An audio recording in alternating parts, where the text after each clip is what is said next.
According to Rubik's Cubes. So this is the class. Pretty simple.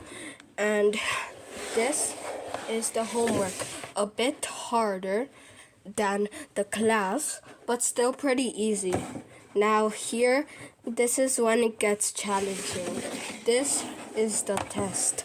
Really hard and very, very stressing. And this, oh no, this is the exam. The 5x5. And I'm really scared to scramble this thing, trust me. So yeah, these are the cubes, what they say according to school. Bye, see you in another video and have a nice day.